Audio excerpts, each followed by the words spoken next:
comes to a quarterback decision? Who can win that biggest prize because you're at where you are right now? Our goal is not to win the national title.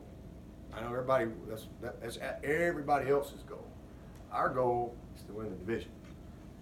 Our goal is to beat Syracuse, and that's never been a goal. That's a byproduct of what can happen if you take care of your goals that we have. And so I will say this: we can win the national championship. If the good Lord blessed us and we stayed healthy and everything went, just these two quarterbacks we got are good enough to beat anybody on any given day. And everybody wants to put last year's Sugar Bowl and Kelly Bryant, and they don't have a clue what they're watching. They have no idea. They don't understand what happened in the game, the flow of the game, the circumstances of the game. They have no clue. It's just like, oh, Kelly Bryant. And that is such a bad narrative. And it is so far from reality, it's not even funny. It really isn't. And so now it's, well, Kelly can't win the national. Give me a break. That kid can beat anybody any given day. No doubt about it. Sounds like from what your coordinators have said, Dabo, what you've said, that with Feaster coming through the knee procedure and then Travis's ascension and being dropped in the depth chart, you guys are really completely pleased with the way he's kind of navigated those rough waters. He's responded, and I mean he's a very talented player. We all know that, but his sense of urgency is the best it's ever been, and you just see a little hunger in him.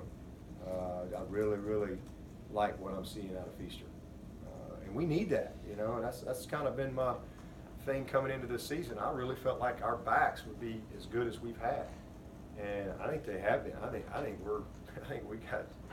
we're in a really good situation at running back, and they're complementing each other well. We've got a good rotation. These guys, they take care of each other. We still got to get Linjay, a little bit more, close the gap a little bit from a dependability standpoint and a discipline standpoint on what he's supposed to do. But he's as talented as any of them. But he's just not as complete a player right now. Dabo, we were told that both quarterbacks will be off limits this week to interviews. Yep. After the game. What's the reasoning there? Just give them a break. I mean, these are kids, and I knew it was going to be an emotional couple days, and it's just one less thing they got to deal with this week. They've been available every week. We make our guy, y'all. Some of y'all need to go work somewhere else. Y'all realize real quick the grass ain't greener. We probably make our players more available. I'm accessible, and I let you guys talk to my coordinators. It's not that way everywhere, and so that's just my right, and I wanted to protect those two guys. They can handle themselves just fine, but it's just one less thing that they have to deal with. So they'll be available after the game, and we'll move on. But y'all have all been young people. I mean, we've all been young people in our lives, and sometimes when you're disappointed, it takes you a little while to kind of, get your breath and realize that this isn't the worst thing that's going to happen in your life, and you know what? Let's move forward.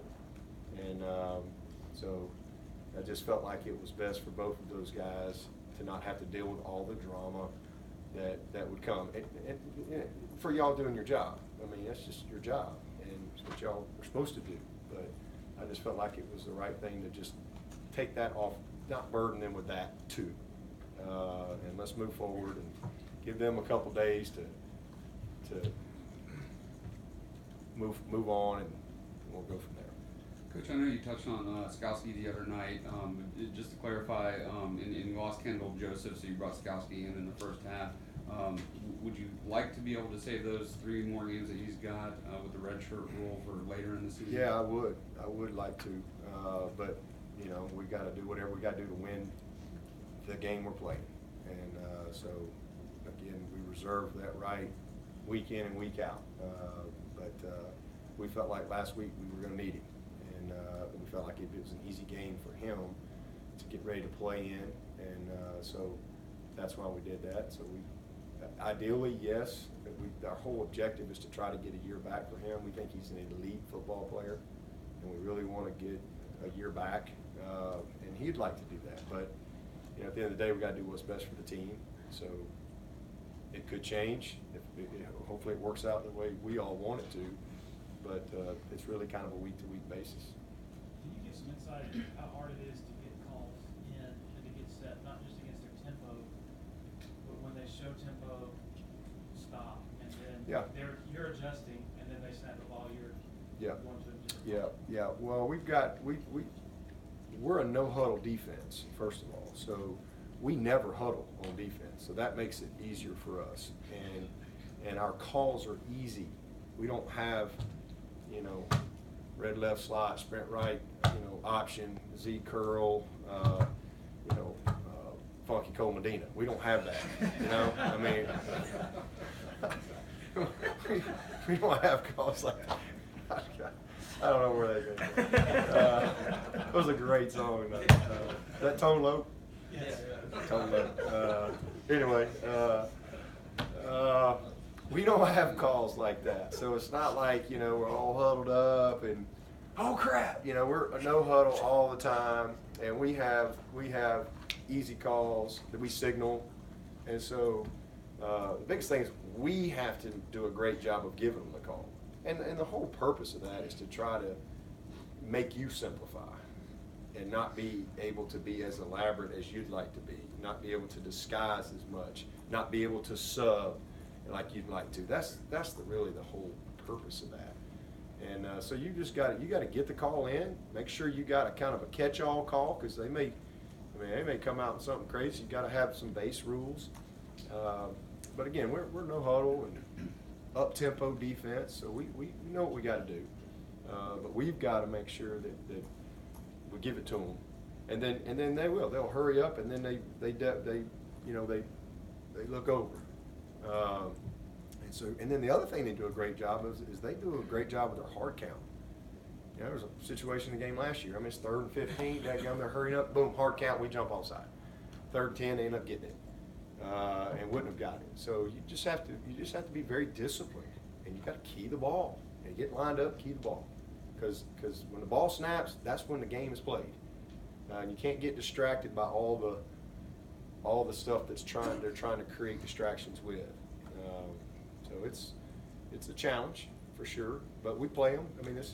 How long has Dino been there? Is this his 3rd year? Mm-hmm. So it's his 3rd year. So we're figuring it out.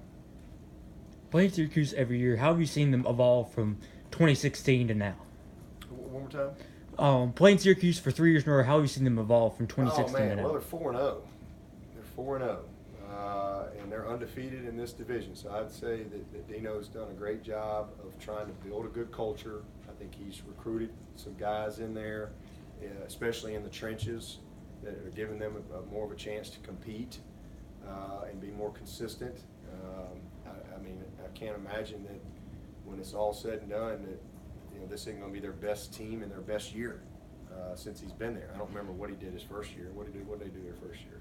I don't know. They won 4 games. Well, he's gonna beat that. If that's in it. Last year, they win maybe 3 or 4. This will be their best team. I think it's his best team. So I think he's been built into this. Really like Dino. I think he's a heck of a coach. He's a great energy guy. I think his team responds to his personality, and he's got a good coaching staff. But I think he knows the fit at Syracuse, and he's got some good pieces in there. And they have an identity. I think you got to have an identity too. I think they know who they are, and they recruit to that and stay true to that. And I think that this is the best team we've seen in his 3 years.